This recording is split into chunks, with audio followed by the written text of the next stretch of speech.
Queridos, a paz do Senhor, estamos já começando a trilhar o caminho da reta final do nosso trimestre. Então, vamos estudar hoje a nossa antepenúltima lição, lição de número 11, do dia 11 de dezembro de 2022, dia da Bíblia. Dia da Bíblia, segundo domingo de dezembro, um dia muito importante para nós celebrarmos a Deus em gratidão pela palavra escrita, pela revelação escrita. Havia uma necessidade de uma revelação escrita e nós temos de forma fidedigna a revelação escrita de Deus para todos nós. O título da lição de hoje é A Visão do Templo e o Milênio. A visão do templo e o milênio. O texto áureo está em Isaías, capítulo 6 e versículo 3. E clamavam uns para os outros, dizendo: Santo, Santo, Santo é o Senhor dos exércitos, e toda a terra está cheia da sua glória. Na aula de hoje nós vamos perceber que a visão que Ezequiel tem é diferente da visão que Ezequiel teve e que está registrada na lição de número 4. É a visão que estudamos na lição de número 4, capítulo 8 de Ezequiel. As visões desta lição estão registradas no capítulo 43, que são visões totalmente diferentes das visões do capítulo 8, que é aqui uma visão da glória de Deus no templo. Se lá na lição de número 4 nós estudamos quando Deus retirou a sua glória do templo, quando Deus saiu do templo e o templo foi destruído, aqui na lição de número 11, nós vamos perceber que Ezequiel vê um novo templo. Não foi o templo reconstruído não foi o templo construído por Salomão, não foi a reconstrução iniciada por Zorobabel, concluída por Neemias e depois o templo ampliado por Herodes. Não, este é um novo templo, um templo dado pelo próprio Deus. Deus sempre tratou Israel com essa relevância do templo, o lugar da adoração. E aqui é uma visão de um templo dado pelo próprio Deus. Verdade prática nos diz que o ultraje à santidade divina traz destruição espiritual. Isso aconteceu na visão lá do capítulo 8. Repito, lição de número 4 que nós estudamos. A santidade de Deus é a expressão máxima da sua glória. Então, como eu disse na lição de número 9, o nosso comentarista faz todo um percurso com a gente durante o trimestre. Então, tem toda uma trama no trimestre. Por que eu gosto de usar o termo uma trama? Trama aqui não é de tramar coisa ruim. A trama que é como alguém que está tecendo uma roupa, que faz uma trama com os fios. Né? Então, toda a história tem uma trama, que é um roteiro daquela história. Então, o roteiro, a trama que o pastor Ezequiel Soares faz com a gente nesse trimestre é mostrar esse castigo de Deus, Deus entregando o seu povo, a glória de Deus indo embora, o templo sendo destruído. Deus mostra tudo isso, mas ele nessa trama do trimestre, ele aponta para toda essa restauração que iniciamos, o estudo dessa restauração no trimestre, iniciamos no domingo passado, na lição de número 10, né, no Vale de Ossos Secos, e agora vamos mostrar a restauração do templo, da glória de Deus e o milênio, que será um período em que Cristo estará governando sobre o seu povo. Então, se o povo rejeitou o governo de Deus, agora Cristo estará plenamente governando sobre o seu povo. A palavra-chave da nossa lição aqui é santidade. Santidade. A santidade de Deus sobre o seu povo faz com que o seu povo desfrute da presença de Deus. Como o próprio Deus disse a Israel e a todos nós: sede santo, porque eu sou santo. Vamos lá, a leitura bíblica em classe está em Ezequiel, capítulo 43, do versículo 1 ao versículo 9. Então me levou à porta que olha para o caminho do Oriente. Nós vamos perceber aqui, que se a glória de Deus saiu pela porta oriental, a glória de Deus volta também pela porta oriental. Ou seja, Deus conduz o povo por um caminho para cumprir a sua justiça. Mas depois Deus conduz o povo pelo mesmo caminho de volta, nos mostrando que Deus não tem dois caminhos. Deus tem um caminho só. E a glória sai pela porta oriental e a glória de Deus volta também pela porta oriental. E eis que a glória do Deus de Israel vinha do caminho do Oriente, e a sua voz era como voz de muitas águas, e a terra resplandeceu por causa da sua glória. E o aspecto da visão que vi era como o da visão que eu tinha visto quando vim destruir a cidade. E eram as visões como a que vi junto ao rio Quebar, e caí sobre o meu rosto. Então Ezequiel sentiu aqui mais uma vez o impacto desta glória de Deus. E a glória do Senhor entrou no templo pelo caminho da porta, cuja face está para o lado do Oriente. Eu quero falar existe uma curiosidade aqui, muito interessante para a gente pensar. Eu quero fazer leitura bíblica em classe, e deixa eu aqui, ó. E a glória do Senhor entrou no templo pelo caminho da porta, cuja face está para o lado do Oriente. Deixa eu terminar a leitura bíblica em classe, daqui a pouco eu quero te falar de uma curiosidade que eu lembrei aqui, algo interessante em relação a essa parte B do versículo 4. E levantou-me o Espírito, e me levou ao átrio interior, e eis que a glória do Senhor encheu o templo. E ouvi uma voz que me foi dirigida de dentro do templo, e um homem se pôs junto de mim, e me disse: Filho do homem, este é o lugar do meu trono. Lembra lá que no capítulo 8, Deus fala, ó, colocaram uma imagem de ciúme para me tirar do meu santuário. Agora aqui, ó, a voz, esse homem, que é o próprio Cristo, é o próprio Deus, né?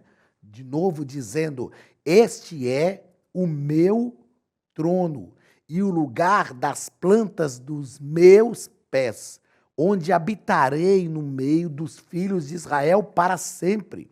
E os da casa de Israel não contaminarão mais o meu nome santo, nem eles, nem os seus reis, com as suas prostituições e com os cadáveres dos seus reis nos seus altos, pondo o seu umbral ao pé do meu umbral e a sua ombreira junto à minha ombreira, e havendo uma parede entre mim e eles, e contaminaram o meu santo nome com as suas abominações que faziam. Por isso eu os consumi na minha ira. Deus está falando, olha, eu os consumi por causa da atitude deles. Mas agora tudo mudou. Agora tudo voltou a ser como era antes. A minha glória voltou. E eles não vão contaminar mais aquilo que é meu. Agora lancem eles para longe de mim a sua prostituição e os cadáveres dos seus reis, e habitarei no meio deles para sempre. Quero destacar, né, embora já fiz aqui, fazendo a leitura, já fiz aqui algumas ênfases, eu quero destacar aqui duas coisas na leitura bíblica em classe. Primeiro, a primeira delas está ligada ao segundo parágrafo do primeiro ponto da lição.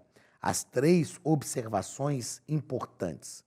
Quais são as 3 observações importantes que vale a pena fazer aqui? Primeiro, no versículo número 2 da leitura bíblica em classe, Ezequiel tem a visão e ele diz: e eis que a glória do Deus de Israel vinha do caminho do Oriente.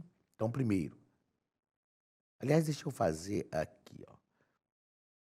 A glória do Deus de Israel vinha do caminho do Oriente, ou seja, pelo mesmo caminho que a glória de Deus saiu, a glória de Deus agora está retornando. Deus está fazendo a trajetória de volta. Isso é interessantíssimo, importantíssimo e, sobretudo, serve como um referencial do modus operandi de Deus. Deus faz o caminho de volta. Se ele tirou a glória pelo caminho do Oriente, o povo de Israel vai entender que Deus traz a glória de volta. Se é importante nós compreendermos e atentarmos, como eu disse lá na lição de número 4, para que a gente não deixe a glória de Deus sair, é importante termos essa compreensão. A glória de Deus não sai da noite para o dia. E nós precisamos observar quando a glória de Deus vai saindo. Agora, se ela já saiu, pastor, eu descobri que a glória de Deus já saiu. Agora comece a clamar a Deus porque ele vai trazer a glória dele de volta, pelo mesmo caminho. A segunda observação, a sua voz era como voz de muitas águas. Isso aqui fala do poderio de Deus. Por que eu acho isso aqui interessante? Há dias recentes agora, eu tive fazendo uma visita missionária ao Paraguai, minha esposa foi comigo, e eu aproveitei para levá-la, eu já conhecia, mas ela não conhecia, aproveitei para levá-la para conhecer as cataratas do Iguaçu.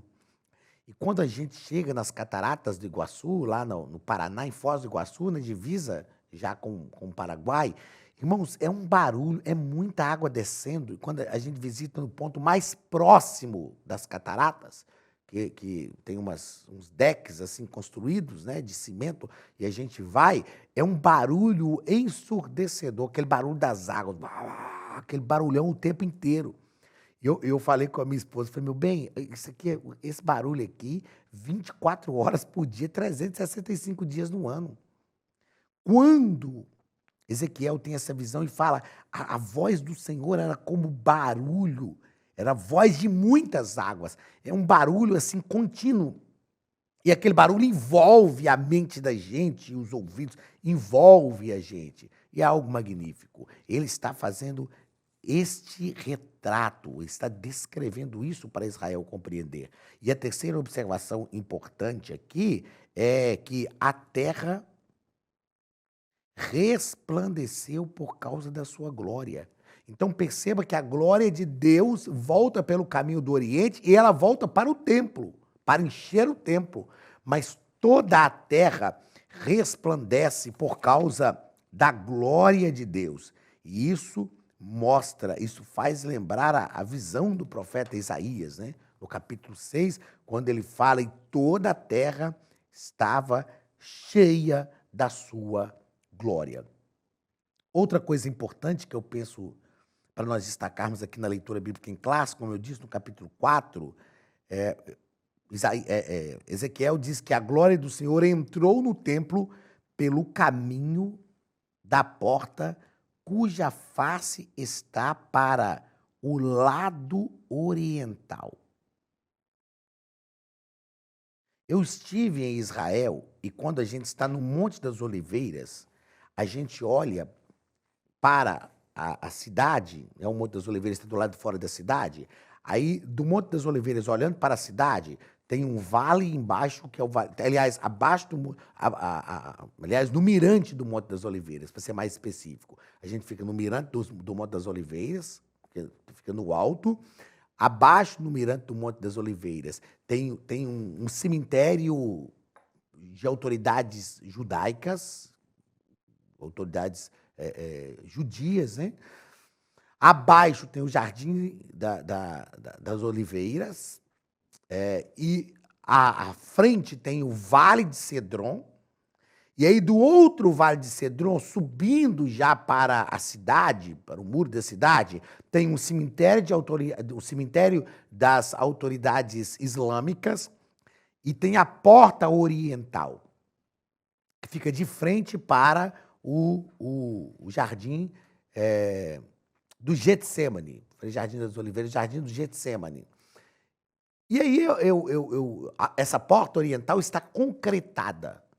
E eu perguntei para o guia lá, por que aquela porta não é aberta? Porque ela está concretada.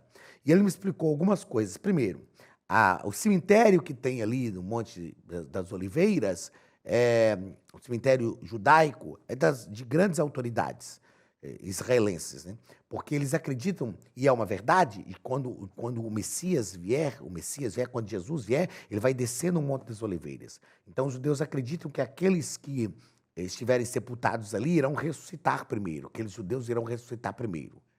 E ele vai descer no Monte das Oliveiras e vai entrar em Jerusalém pela porta oriental.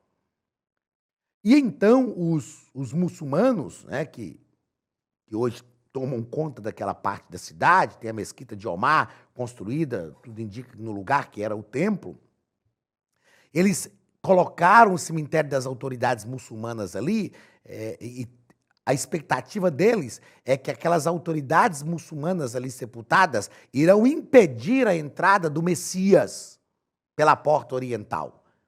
E aí eles concretaram, eu perguntei para o guia, mas por que a porta oriental é concretada? Aí ele disse que no pensamento das autoridades muçulmanas, se as autoridades muçulmanas que estão sepultadas ali naquele cemitério islâmico não conseguir impedir que Jesus suba para entrar na porta oriental, ele não vai conseguir entrar porque a porta está concretada. E aí eu disse, olha, os próprios muçulmanos estão nos anunciando que até eles sabem que Jesus vai chegar por ali. E Jesus vai entrar em Jerusalém pela porta oriental. E aqui na visão de Ezequiel, no versículo 4, ele diz que a glória do Senhor entrou no templo pelo caminho da porta, cuja face está para o lado oriental. Isto aqui é um prelúdio messiânico escatológico do que vai acontecer quando Jesus vier para se assentar no trono em Jerusalém e estabelecer o milênio. Jesus vai entrar em Jerusalém pela porta oriental. Não será mais somente a visão que Ezequiel teve, será a própria glória de Deus. Como diz João, vimos Cristo e vimos a sua glória como a glória do unigênito de Deus. Será a glória de Deus encarnada, que encarnou-se em Cristo, que vai entrar. Isso aqui, então, essa visão são prelúdios messiânicos, escatológicos, que Ezequiel está vendo e que vai acontecer quando Jesus vier para estabelecer o milênio. A Academia de Pregadores tem um recado para você. Olá, queridos alunos e alunas da Academia de Pregadores, que bom ter você conosco neste momento tão especial. Estamos aqui para apresentar a nova plataforma da Academia de Pregadores, que foi construída ao longo dos últimos meses com muito carinho, um grande investimento, para levar até você não somente um conteúdo de excelência, mas também tecnologia de ponta. Veja comigo. Os cursos estão organizados por trilhas na página principal. Aqui você encontra sugestões, lançamentos, temas específicos e outras categorias. No final da página tem uma trilha com todos os cursos. Após começar os seus estudos, a primeira trilha será Continuar assistindo, que mostra somente os cursos iniciados por você. Sobre a capa do curso, consta o número de aulas, a carga horária e um botão para adicionar aos favoritos. Nesta seta, você pode expandir e ver um vídeo de introdução. Para fazer login, clique no avatar no canto superior direito e insira o seu e-mail e senha usados no cadastro. Caso tenha esquecido a senha, é só clicar neste link, preencher o e-mail cadastrado e a senha será enviada. No canto superior esquerdo fica o novo menu do portal. Ao abrir um curso pela primeira vez, você vê as informações do curso e do professor. E na lateral, ou logo abaixo, se for no celular, está a lista de módulos e aulas.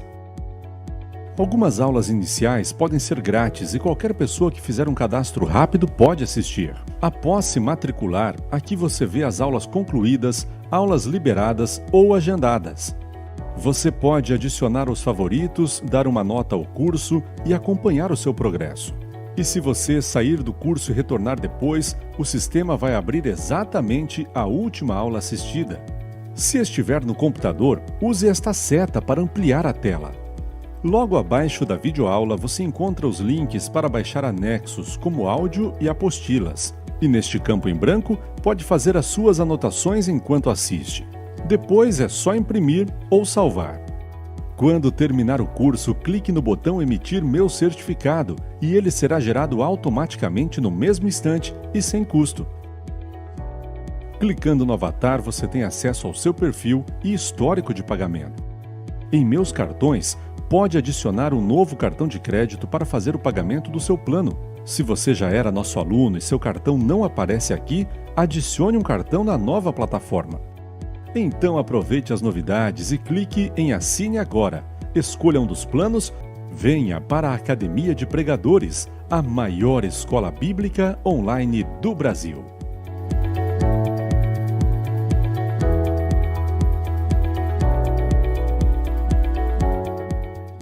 Estabelecer o milênio. Então vamos lá, primeiro ponto. Sobre o que vem depois da restauração. Primeiro parágrafo, primeira coisa que vem, a porta oriental do templo. E o nosso comentarista deixa claro para a gente aqui, ó, que quando se refere ao retorno da glória de Deus, deixa eu marcar tudo aqui que eu quero, que aí nós vamos fazer essa leitura aqui, ó. Quando se refere ao retorno da glória de Deus, o profeta volta a falar desta mesma porta, ou seja, a porta oriental. Ela saiu pela porta oriental e agora ela volta pela porta oriental. A intenção do Espírito Santo é fazer o destinatário original desses oráculos lembrar que quando a glória de Deus se afastou da casa, foi em direção ao Oriente e que o seu retorno será pelo mesmo caminho. Eu já disse isso aqui várias vezes, né? Já está muito bem dito. O Senhor faz o caminho de volta. 3 observações importantes, eu já fiz aqui, vou passar esse ponto, que eu acabei de fazer agora há pouco, essas 3 observações importantes. Terceiro parágrafo do primeiro ponto, as reminiscências. As reminiscências. O nosso comentarista vai nos dizer que Ezequiel compara essa visão com a da sua primeira experiência, que nós estudamos na lição, de número 4. Ele compara com a primeira experiência. A primeira experiência era trágica. A glória de Deus estava indo embora. Agora, a glória de Deus está voltando. Essa revelação é escatológica, não é para o contexto histórico em que o profeta vivia. Claro, nós já vimos aqui na lição passada, capítulo 47, onde o profeta está tratando de uma restauração de Israel como nação, restauração espiritual, e aqui ele está tratando desta restauração do templo e já está estabelecendo o milênio. A gente sabe que não dá para estudar escatologia só lendo Apocalipse. Escatologia que nós estudamos é o que nós chamamos de me fugiu a mente. Literatura escatológica. A literatura escatológica envolve Apocalipse, Daniel e Ezequiel. Então, nós percebemos isto, esse tratado aqui desse capítulo 43 de Ezequiel, dentro de uma visão da literatura escatológica. Segundo ponto, o templo do milênio. Primeiro parágrafo, é um templo diferente, não é? É um templo diferente. O nosso comentarista nos diz que, visto que o tabernáculo e o templo, com toda a sua estrutura de funcionamento, rituais e peças e sacerdotes, apontavam para Cristo, tudo isso se cumpre nele. Por essa razão, não haverá necessidade de rituais no milênio. Então, o comentarista tinha que fazer aqui uma pergunta. Que templo é esse? Não é um templo construído por homens. É um templo dado por Deus. É um lugar onde o próprio Cristo estará assentado. É um lugar da plenitude da adoração. Outra coisa que nós precisamos entender é que este templo aqui, irmãos, é para satisfazer uma expectativa do povo judeu, do povo de Israel.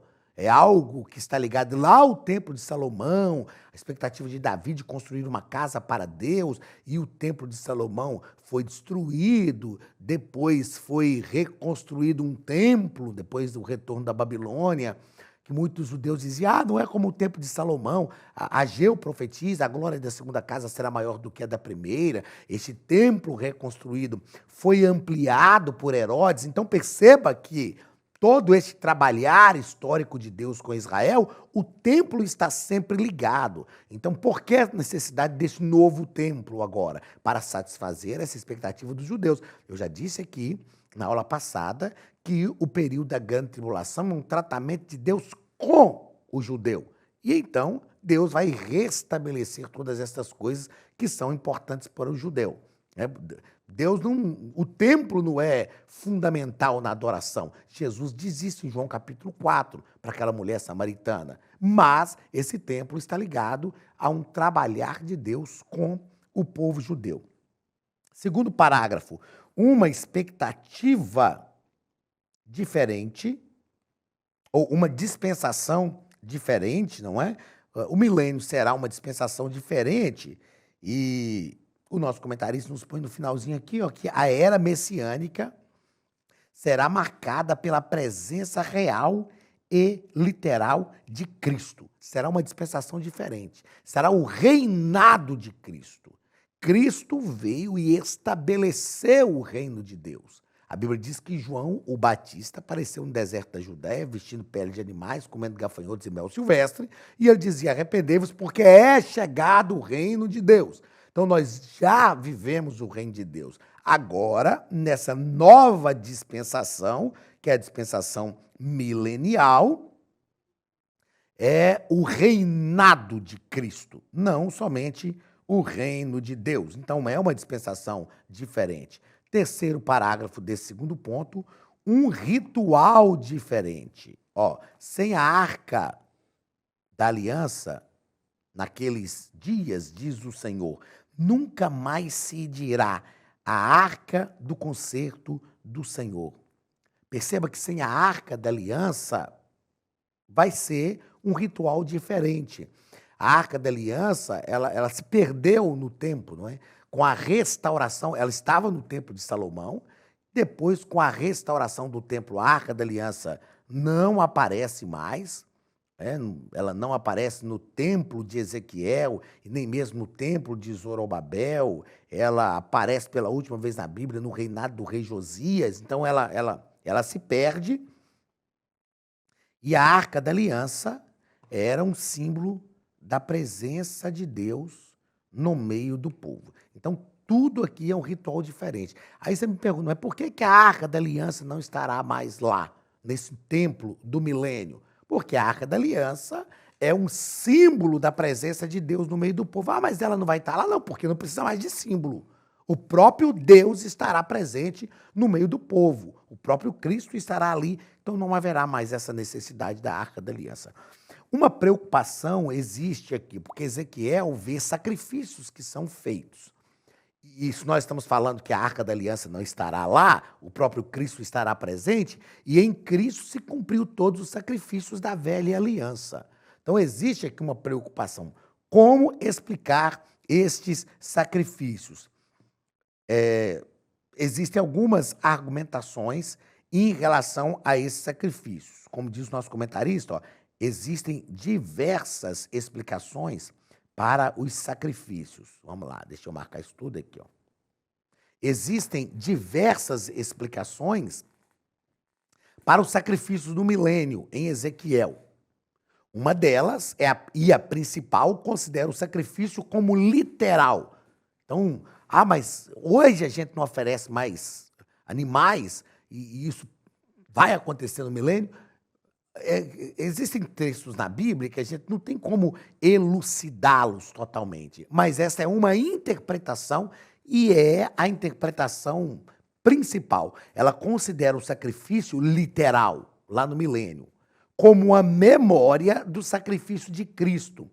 Assim como a ceia do Senhor será celebrada no reino de meu Pai, que Jesus disse, a gente sabe nas bodas do Cordeiro, ou no reino de Deus. Então, a explicação principal para esses sacrifícios no milênio é que eles são literais, vão acontecer e eles serão uma memória dos sacrifícios. Ou seja, Cristo estará ali presente, nele todos os sacrifícios já foram cumpridos, o escritor da carta aos Hebreus nos ensina isso, mas alguns sacrifícios serão oferecidos nesse novo templo, lá no milênio, como uma memória. E repito, lembrando sempre que nós estamos tratando aqui de algo especialmente ligado aos judeus. Os gentios já terão concluído todo o seu período salvífico. Aliás, os gentios, eles voltam com Cristo, né, para guerrear contra o anticristo. Isso aqui é algo ligado totalmente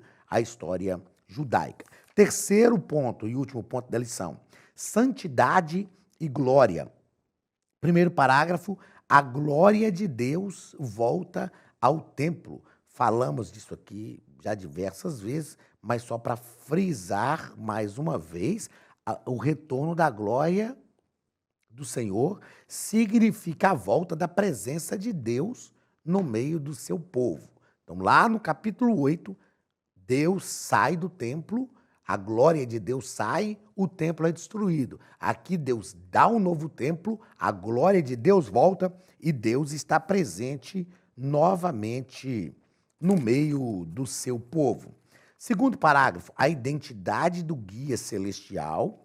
Nós podemos afirmar pelas características deste guia, deste homem que fala com Ezequiel, podemos afirmar categoricamente que é o anjo do Senhor, que é o próprio Deus, pois ele fala, no caso aqui, o próprio Cristo, pois ele fala em primeira pessoa: este é o lugar do meu trono e o lugar da planta dos meus pés, onde eu habitarei no meio dos filhos de Israel para sempre. E os da casa de Israel não contaminarão mais o meu nome santo. Então, isso aqui é o próprio Deus que está falando. O próprio Deus levou Ezequiel em espírito, lá no capítulo 8, para ver as abominações que aconteciam, e ele diz: eles estão querendo me afastar do meu santuário. Agora o próprio Deus está novamente presente aqui, conduzindo Ezequiel nesta visão que Ezequiel tem. O último ponto da nossa lição, terceiro parágrafo, terceiro ponto: santidade para sempre. Então, assim como a idolatria, isso aqui é algo maravilhoso, a idolatria foi erradicada definitivamente do meio do povo de Israel no exílio da Babilônia. O cativeiro assírio não voltou, o povo do Reino do Norte não voltou do cativeiro. E Deus extirpou a idolatria do Reino do Norte. Ficaram alguns remanescentes, mas eles não voltaram do cativeiro. No caso do Reino do Sul, que foi o cativeiro babilônico, eles voltaram pouco mais de 70 anos depois, mas nunca mais, se você estudar a história de Israel, você vai perceber que nunca mais Israel se enveredou pelo caminho da idolatria. Então, assim como a idolatria foi erradicada definitivamente do meio do povo de Israel durante o exílio da Babilônia, do mesmo modo, todas as abominações e prostituições do povo desaparecerão. Todas desaparecerão. E o Senhor habitará. O Senhor diz: nunca mais entrará coisa impura no meio da cidade. Aqui, meus queridos, nós estamos tratando de uma restauração completa. O Senhor está dizendo: nunca mais entrará coisa impura no meio da cidade, e eu habitarei para sempre no meio do meu povo. O que me encanta nessas visões de Ezequiel, e é claro que nós ainda vamos estudar a lição de número 12, onde trataremos sobre imersos no Espírito nos últimos dias, capítulo 47 de Ezequiel, e depois trataremos também no capítulo 48 de Ezequiel. O Senhor está ali, a continuidade da presença de Deus no meio do seu povo, mas o que me encanta é esta plenitude da restauração. Deus restaura completamente o seu povo, a sua presença, a sua glória, e ele diz: e eu não sairei mais do meio do meu povo. Este é o projeto, esta é a vontade de Deus, e repito o que disse no final da aula passada, este é o reflexo de Deus também sobre a nossa vida. Deus está trilhando este caminho na sua tratativa com Israel para nos mostrar que esse é o desejo de Deus para todos nós. Ok? Então, Deus quer nos restaurar plenamente e completamente, a fim de que a sua glória e a sua santidade permaneçam para sempre sobre a nossa vida. Deus te abençoe, um grande abraço. Semana que vem teremos a nossa penúltima lição, onde nós vamos tratar sobre envolvidos, estarmos totalmente envolvidos e imersos no Espírito nos últimos dias. Um grande abraço do pastor Anderson Silva, da Academia de Pregadores, e até a próxima aula, em nome de Jesus.